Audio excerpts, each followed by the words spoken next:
오늘의 복음 2019년 3월 15일 금요일입니다. 오늘의 독서는 에제키엘 예언서의 말씀 18장 21절에서 28절입니다. 주 하느님께서 이렇게 말씀하신다. 악인도 자기가 저지른 모든 죄를 버리고 돌아서서 나의 모든 규정을 준수하고 공정과 정의를 실천하면 죽지 않고 반드시 살 것이다. 그가 저지른 모든 죄악은 더 이상 기억되지 않고 자기가 실천한 정의 때문에 살 것이다. 내가 정말 기뻐하는 것이 악인의 죽음이겠느냐? 주 하느님의 말이다. 악인이 자기가 걸어온 일을 버리고 돌아서서 사는 것이 아니겠느냐? 그러나 의인이 자기 정의를 버리고 돌아서서 불의를 저지르고 악인이 저지르는 온갖 역겨운 짓을 따라하면 살 수 있겠느냐? 그가 실천한 모든 정의는 기억되지 않은 채 자기가 저지른 배신과 자기가 지은 죄 때문에 죽을 것이다. 그런데 너희는 주님의 길은 공평하지 않다고 말한다. 이스라엘 집안아 들어보아라. 내 길이 공평하지 않다는 말이냐? 오히려 너희의 길이 공평하지 않은 것 아니냐? 의인이 자기 정의를 버리고 돌아서서 불의를 저지르면 그것 때문에 죽을 것이다. 자기가 저지른 불의 때문에 죽는 것이다. 그러나 악인이라도 자기가 저지른 죄악을 버리고 돌아서서 공정과 정의를 실천하면 그는 자기 목숨을 살릴 것이다. 자기가 저지른 모든 죄악을 생각하고 그 죄악에서 돌아서면 그는 죽지 않고 반드시 살 것이다. 주님의 말씀입니다. 오늘의 복음은 마테오가 전한 거룩한 복음 5장 20절에서 26절입니다. 그때 예수님께서 제자들에게 말씀하셨다. 너희의 어려움이 율법학자들과 바리사이들의 어려움을 능가하지 않으면 결코 하늘나라에 들어가지 못할 것이다. 살인해서는 안 된다. 살인한 자는 재판에 넘겨진다고 옛 사람들에게 이러신 말씀을 너희는 들었다. 그러나 나는 너희에게 말한다. 자기 형제에게 성을 내는 자는 누구나 재판에 넘겨질 것이다. 그리고 자기 형제에게 바보라고 하는 자는 최고 의회에 넘겨지고 멍청이라고 하는 자는 불붙는 지옥에 넘겨질 것이다.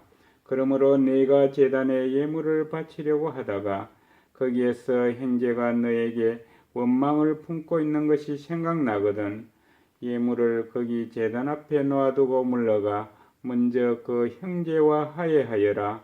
그런 다음에 돌아와서 예물을 바치라. 너를 고소한 자와 함께 법정으로 가는 도중에 얼른 타협하여라. 그렇지 않으면 고소한 자가 너를 재판관에게 넘기고 재판관은 너를 형에게 넘겨 네가 감옥에 갇힐 것이다. 내가 진실로 너에게 말한다. 네가 마지막 한 입까지 갖기 전에는 결코 거기에서 나오지 못할 것이다. 주님의 말씀입니다. 부산 가톨릭대학교 염철호 요한 신부님의 오늘의 묵상입니다.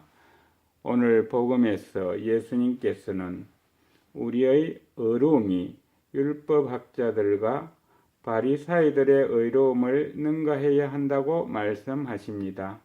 성경에서 의로움은 하느님께 충실한 것을 말하고 히브리 말로 충실함은 믿음과 같은 말에서 나왔습니다.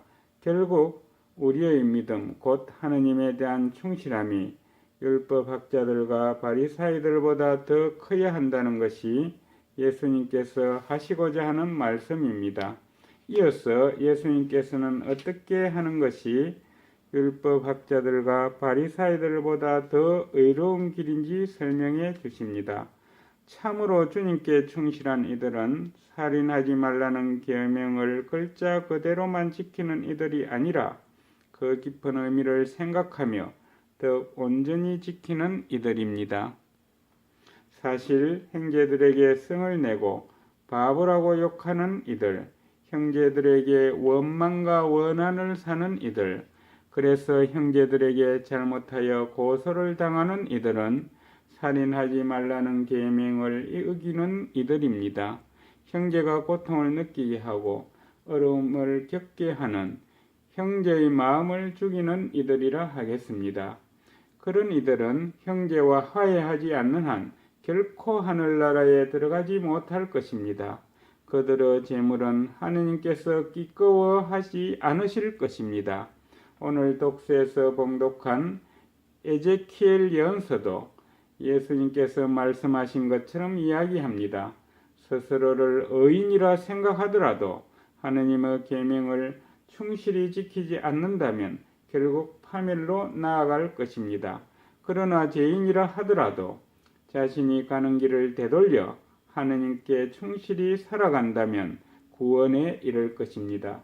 오늘 말씀들을 봉독하면서 행여 형제에게 원한을 산 이들, 고소당한 이들이 있다면 먼저 손을 내밀어 화해를 청함으로써 구원으로 나아갑시다. 감사합니다.